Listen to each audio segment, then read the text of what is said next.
again, everyone. I'm back. Sorry for the delay. I'm sitting outside trying to enjoy my coffee and was going live. There was way too much lightning flashing behind me for me to stay outside. So I had to move it inside. And I'm going to start this video all over again, entitled Sunday Funday. Being that this is essentially my last day off before I go back to work. Now I just counted. It's been 3 weeks. And yes, everything is okay. Luckily, I'm not falling apart. At least I don't think I'm falling apart right now. The doctor had taken me off work. It was doctor's orders. And let's just say, after putting in so much time at one particular place on your job or whatever, you can be stressed and not even think that you are. Your stress level could be so high, but you're not even aware of it. And I think that very well was what was going on in my case. Y'all got to excuse me. I'm still working on rotation, trying to get this thing set up as best I can, because there's a little interference going on behind me. I know it's the ceiling fan, but I keep looking at it. But once again, greetings, everyone. And like I said, Sunday Funday. Y'all come on in. I'm going to pretty much wait till I get a couple of people in the house before I start running my mouth. So if I sit here quietly, it's because I'm just going to take a minute to reflect.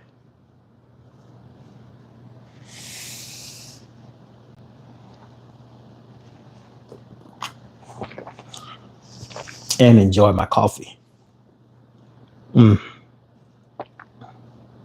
Some delicious coffee. And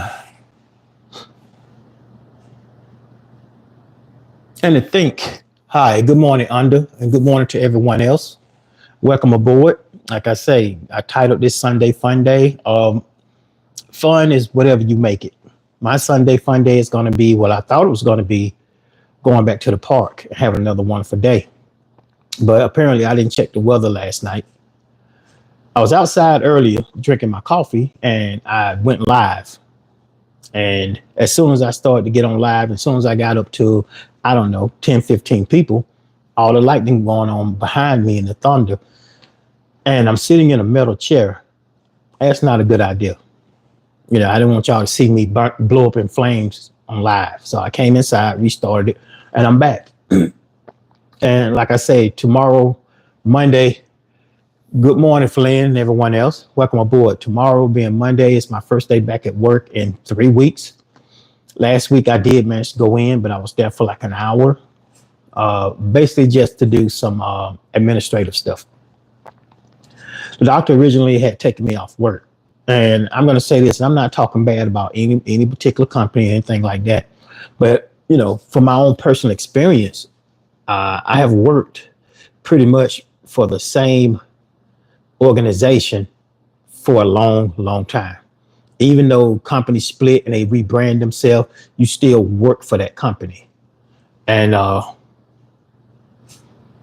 this little green thing right here is showing that my light is on. Flynn, that's my microphone. And actually, I can sit it down. I don't need to have it. I don't really like it on my neck, and I'm glad you called that out. Let me take that thing off. Now, I'm hoping you all can still hear me just as good. I don't need to have that thing on my neck like that. It was just a microphone. But anyway, I am not looking forward to going back to work tomorrow after being off for 3 weeks. Y'all just hear me out, okay? I'll read the messages later on, but if I stop to read the messages, I'll read your messages. Just hang tight. Let me get to my point. After working with a particular company for so long, and 3.5 weeks ago, I went in for my annual checkup. You get old, you have to do them. Actually, my annual checkup has been reduced to every 6 months. Okay, so it's biannual, however, every 6 months. And the nurse practitioner greeted me, and I greeted her, and she immediately knew something was off. So I gave her pretty much my last 13 months of how things have been going for me as far as work. And she immediately issued a return to work form, which gave me 2.5 weeks off, which I ended up making it 3 whole weeks off. Uh, I didn't know my stress level was that high. She gave me a couple of tests to take and all these things. But, you're dealing with people, you've been at a company for so long and things change. New people come in, old people die off or whatever. You know, I don't mean that literally, but you know what I'm saying. Um, After being with that company for so long, and, here's the way I look at it. I started at a particular company back in 87. So y'all do the math, 1987, okay?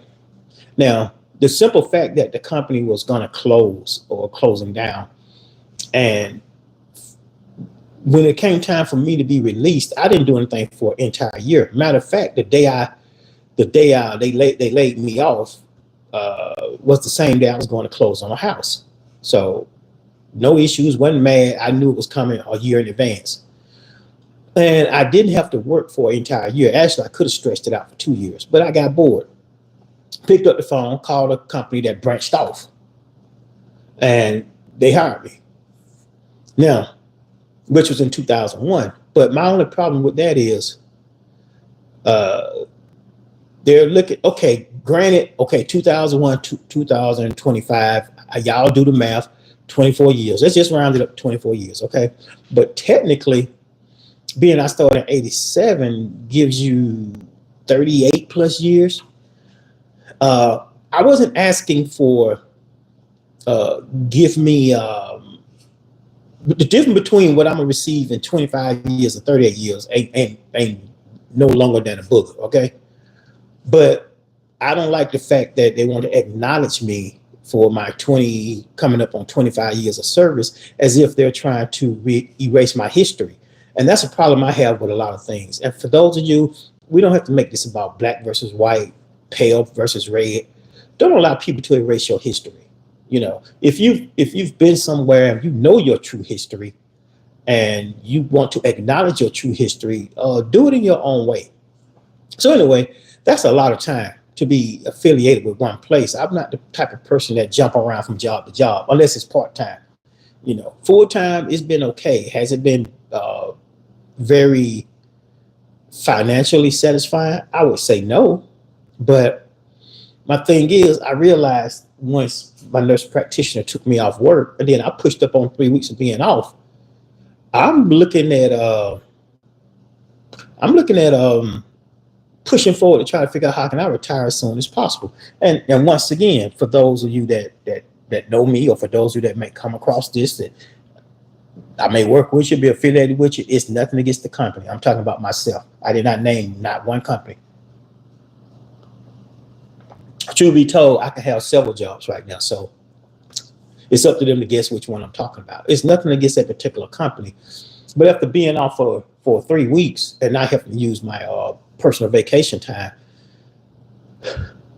I was out Friday and I made some stops to go check on the spot where I'm thinking about putting my my tiny home or something similar to a tiny home. And I started looking around, and the more I started thinking, how the heck can I get up off this workforce in less than 2 years?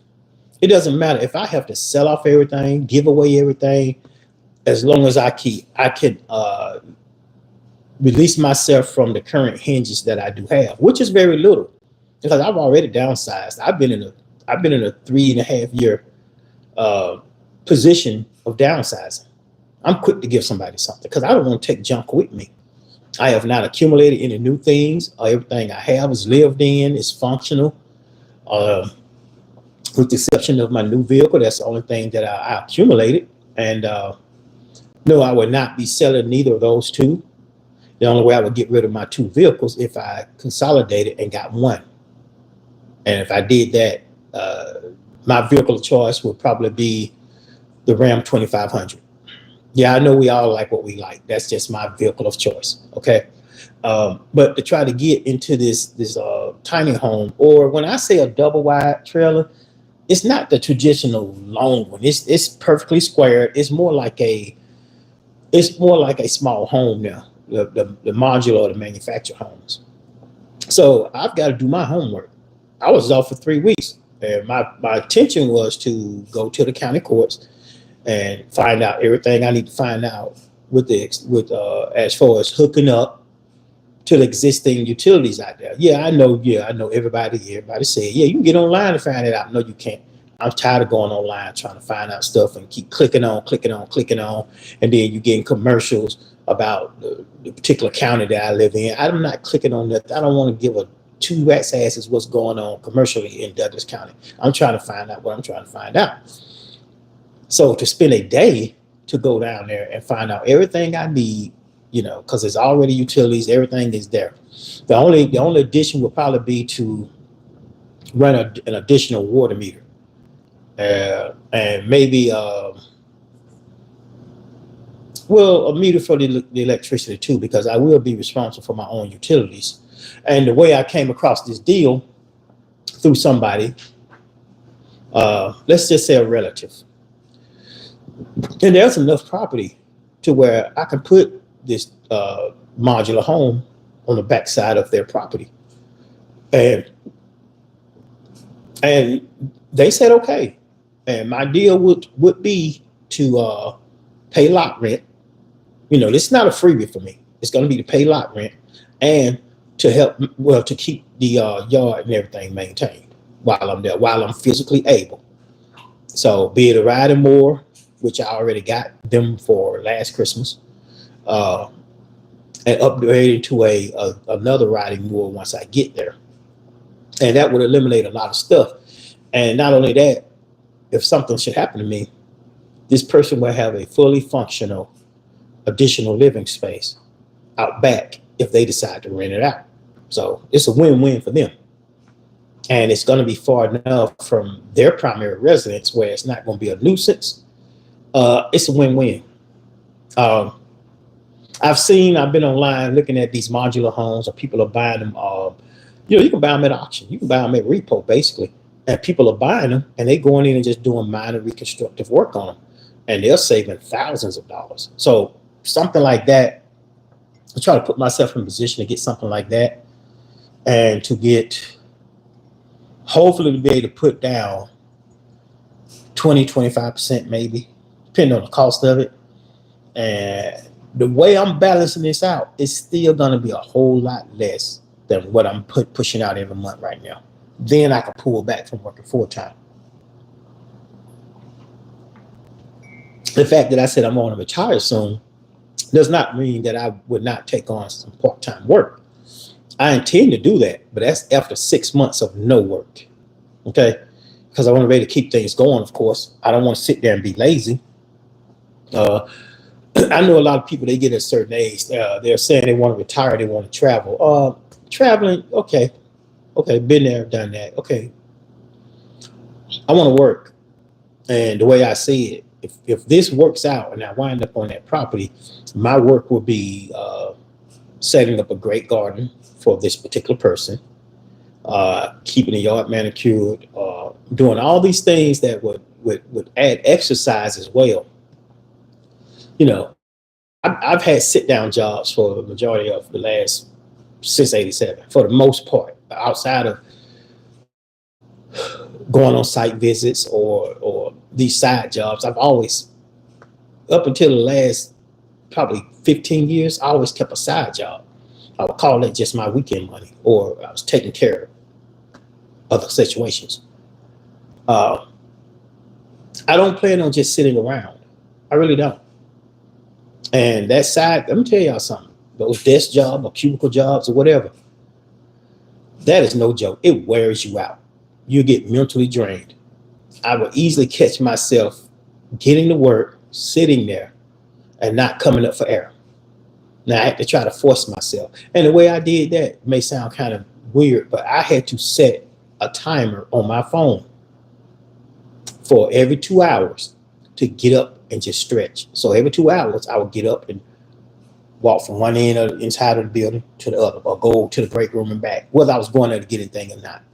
I noticed a lot of other people doing that.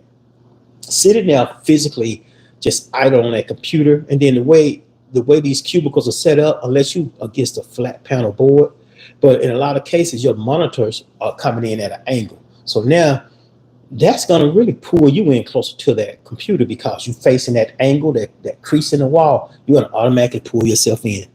See, it's all these tricks that these cubicles and then the strain on your neck, and that's why I started getting up, stretching and walking and moving about. And it's nothing against the job. It's just the fact that we allow ourselves to get chained to the working world. I'm ready to step away from it. If I could write my retirement letter right now, I would do it right now. But I really can't. Not unless I find a sugar mama. But I don't intend on doing that because that wouldn't work for me either. I get tired of her ass too. So, am I tired of work? I'm not tired of my company. I'm tired of work. So I don't want, when people get on here and they start talking like that, a lot of people say bad things about their company. I'm not saying anything bad about my company. I'm just saying I'm damn tired, y'all. I'm ready to do something else. When I was down there Friday, doing some light work, fixing to put some air in the lawnmower tire, whatever I was doing, and I was standing there looking at the space that had already previously been cleared out where I could put my home before we even discussed it. And I approached her. Welcome back, Coconut. I approached her in a joking way. Hey, I can put my little tiny home back there. She said, oh, I don't care. And it started off, oddly enough, with me originally going to buy a travel trailer, which, if you don't know what a travel trailer is, you essentially hook it to the back of the truck and you drag it all over the country, okay? And she agreed. She said, I got plenty of space in the back. So I went from that saying, wait a minute, the travel trailer I want, you know how we do. We start looking at things and then we start multiplying it by 2. It was going to be enormous. Now, I could find a travel trailer, a great, comfortable one, for about 24 grand. That suits me. Okay, 24 grand sunken into a travel trailer, or get one of these modular homes at discount or closeout or at repo for $35,000, $40,000. It made more sense. So I reapproached her, forget about because she asked me, you still getting your trailer? I was like, no, I'm on something else. I want to come talk to you. We discussed it, and I told her, well, do you mind if I use that back space back there? What if I got a tiny home or a modular home? She said, well, you can do whatever you want to. I said, like we discussed at first, I will be paying lot rent. I will be having separate utilities. And my initial plan was to help you with the yard work because I'm going to be here. So we already got all that worked out. And this is something that, this is a short-term goal for me. I won't say I've owned, but I have purchased 1, 2, 3 homes. Purchased 3 homes, move people in, get married. All the whole. Now I've done all that. I am not thinking about nothing like that right now. I had a phone conversation yesterday with this lady. She's a bit older than me. She's got me by about 6 years. And first of all, I'm in Georgia. Second of all, she's in Nashville, so that wasn't going to work no way. Because I don't even like driving 20 miles at this point, unless I have to. But needless to say, she 6 years older than me, and she has full custody of her 8-year-old grandchild. I instantly pumped the brakes because I do not have time to raise no more children. Nobody else's kids. No. As old as I am, and we get together, let's say we end up under one roof, now I got to deal with, no. I know I don't dislike kids. I just enjoy my alone time. I enjoy my freedom. I enjoy going on dates. I enjoy making new friends. I don't want anything serious. The only serious matter I got going on right now today, I'm gonna be honest with y'all, is whether or not I want to cook this cabbage or order me some dinner. That's it. I don't have anything bothering me. When I say anything, there's nothing bothering me right now. And when you get to that point in your life, try to hold on to it. That's why I'm trying to get out of working so fast, because I don't want to get into that rut to where I'm regretting going to work. Because once you start regretting the fact that you still working, you start regretting your job in a lot of cases. And I don't regret my job. I have been employed.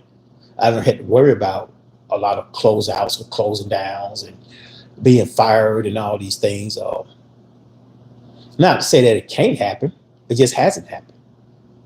I want to get out while the getting is good. Basically, I want the same benefits I watched all the old folks got when I was younger, sitting in their cubicle going to sleep, or getting hand-picked easy projects to work on. What about me? Why can't I get that? Um, anyway, so when my doctor took me off work now 3 weeks ago, it gave me a lot of time to think. I didn't touch this computer behind me. I didn't get on there for anything work related. At best, the other week I paid bills on there. Yeah, I know I could pay my bills on my phone. I still get on the computer and pay bills. I mean, why do I have a computer, a desktop, a phone, a tablet if I'm not utilizing all of them? So I do what I do. Anyway, so now I'm thinking ahead.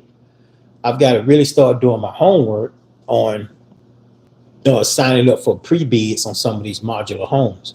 And I'm gonna keep it simple: 2 bedroom, 2 bath with the kitchen and living in the center. I don't need anything spectacular. I measured out the space in the backyard. There's plenty of space for me to put that size of a unit back there. That's why I'm gonna keep it small. I don't need anything too big. I don't need 2 levels. I don't need an attached garage. Uh, this is not gonna be a Taj Mahal. This is gonna be pretty much just some old dude sitting up there on the hill, relaxing, enjoying life. hmm And the beauty of it is, the neighbor over there on the other side, they have horses. Every time I drive down and I see those horses, I think, man, there's nothing more peaceful that you can still be within the city limits and you got this kind of peace going on around you, horses and deer, and away from the city life. That's where I'm going. And this is the easiest way for me. Because at first I was looking at trying to buy some property, you know, way south or way in the country. Just buying the property alone that I was looking at, the areas that I wanted, 2 acres, sometimes, thousands of dollars, if not 100+ thousand. One of them had a lake, 250,000 for almost 2 acres. Here, I ain't gonna be that. See, it's not gonna be, ain't gonna be half that. So whether I'm around for 5 more years, 10 more years, 20 more years, I'm gonna be comfortable. And after that day I retire, like I say, it'll be 6 months before I find a part-time job. And nothing major. I might want to work 3 days a week. I will not be working any weekends. I may retire. I thought about doing substitute teaching, but all them damn kids, oh hell no. I thought about it. So I have a buddy that did it for a while. He substituted all while his 2 kids were in elementary and middle school. He substitute teach at their school. So that's an option for me. But something that involves as less pressure as possible. That's where I'm going with this. And for those of you that think you have a long time before you retire, let me tell y'all something. These years go by so fast. You probably just not getting in the work field. You probably been at your job 5 years. If you plan on making a long-term career out of whatever you're doing, I was teasing one of my coworkers. It felt like I went home one Friday and came back Monday. It was 20 years later. That's how it goes. If you don't think I'm playing about this, think about it. A couple of weeks, it'll be June. It was just January. That's how fast time is going by. So why not try to get in a position where I can slow time down by relaxing and not always dealing with the stress and strain and the pressure of trying to make all these ridiculous deadlines on projects or whatever type of work you're doing. That's what's speeding up the clock. You don't even have time to breathe. I'm finna find my time to breathe. And I'm gonna keep it pushing. So in the meantime, yeah, I know I titled this Funday Sunday, and for my Funday Sunday, it's going to be to relax. Hopefully find me a great series to watch once this storm passes over. And hopefully get out this afternoon. I'm supposed to meet some couple of friends at the bowling alley. I'm going. I'm not going to say supposed to. I'm meeting a couple of friends at the bowling alley about 4 o'clock. So we'll bowl for a couple of hours. I just want to get out and enjoy my day. These type of days I have come to understand that are very meaningful. Being off for 3 weeks and not using your vacation time, and you get to relax and not think about anything, not stress about anything. Oh my goodness, what a feeling. I done got spoiled now. I don't even want to go back tomorrow. But I ain't finna sit up here and burn up all my vacation time by taking it. Because now if I take off, it's gonna be my time I gotta burn. I ain't finna do that. But Luckily, we got a holiday coming up here real soon, so I'll be off that Monday as well. I may take off that Friday prior, so I can go down to the courthouses and find out all this necessary information I need to start finding out. I got to get on it because it's already 6 months. I said come December, my mind will be made up 100%. By January, I would have already purchased uh, that modular home by January.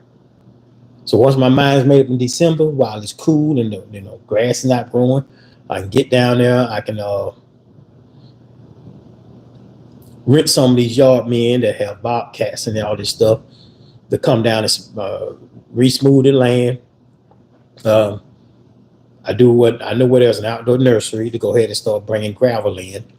I may for that much gravel, it's yeah, I will have to hire somebody with a small dump truck because with my truck, it's gonna take probably 5 trips. That's a lot of weight. So I'm gonna have to have some gravel. I'm looking at having some gravel brought out as well to just put the gravel and everything down before you put the modular home down there, or completely treat that area and have a concrete slab poured. See, I got to weigh the differences in the two. I prefer to go with concrete slab, to be honest with you. So that may be what I'm going to do. But in the meantime, everybody have a great Sunday morning. I'm going to finish my second cup of coffee or remake some coffee because it got cold. I appreciate you all. Before I go, let me check out these comments. I promise y'all I would. Once again, Flynn and Under and Joel and Vasco and Business and so on and Coconut and everybody else. I really do appreciate you all. Thank you so much for tuning in. With me, like I've already said, several times over, I don't do skits. You won't get any loudness, jumping around, all that kind of stuff. I mainly get on here. I am my own niche. I talk about me, myself, and I. I talk about my good dates, my bad dates. I can talk about past relationships, but it's part of my past. What's there to say? One of us screwed up. That's all it was. I can't go into detail. Yesterday, while I was out in the park, and I did a part 2 on trying to bring a friend on the first date, and somebody sent me a message. And yes, I did title that "Bringing a Friend on the First Date." Now, in opening, I said that this was mainly a woman trying to bring not one, but 3 of her friends on a first date. So this person sent me a message, but based on your title, I thought it was going to be about you bringing a friend on the first date. Well, I said it, and within 2 minutes of the video, where's confusion at? Sometimes we just have to think, people. You can't put a long title. I found out you cannot put a long title on these things. You keep it short, keep it to the point. It helps your algorithms, whatever that word is. So for those of you that didn't watch that yesterday, I'll do a recap on it. From when I met her, we had phone conversations. We was going to do a meetup. She agreed to take me to dinner. She wanted to take me to dinner. Yeah, okay, fine. And she come Friday, and we was going to meet Saturday. No, come Thursday, she said she's going to bring a friend with her. And I'm like, what? You doing what? And let's keep in mind that I couldn't understand her. Because first of all, she got one of those little cheap Walmart phones. And it talks like, when you hear somebody on there, it sounds like they're talking through a can. It really does. And so she's like, you got a problem with that? Is that okay with you? I said, well, I've never in my life that I've been in a situation where somebody wanted to bring a friend along on the first date. Well, then I retract, said, well, when I was 17, we did that. But I ain't been 17 in a long time. I can't even do the math on that. It went from her wanting to bring one friend, well, her boyfriend said he coming too, blah, blah, blah, because, we all going to ride together, so I have somebody to talk to. Lady, you only traveling 45 minutes. You can't ride 45 minutes by yourself. Now, get this. I understand that maybe she was worried that, being safe and cautious. That's why I allowed her to pick the spot, which is in public, pick the location, public. We're arriving in different vehicles. We're leaving in different vehicles. If you're not feeling too comfortable yet, why don't you push back and maybe give it 2 weeks before we meet? I thought it was kind of too fast to meet within making plans to meet, 3 days after we met. you know. But I was gonna go for it. So now she's up to herself plus 2 people. Oh, by the way, now she's increased it to 3 people. So that's 4 strangers coming to meet me, sitting at a table. Now, the reason why I got a problem with somebody bringing a friend on a first date, let me lay this scenario out to y'all. Imagine you sitting there, whether you the male or the woman in this video right now. Imagine you sitting there and your date brings somebody else. This is your first date. Don't matter what a date is. You can be at the park or you can be at a restaurant. Those 2 people on that first date gonna spend more time talking to each other and about their friends, their girlfriends, their mama and them, their children and them. This ain't gonna be no conversation between you and the person you was on a date with. Yeah, y'all have had time to talk on the phone, but you have not had time to sit down and get to know each other.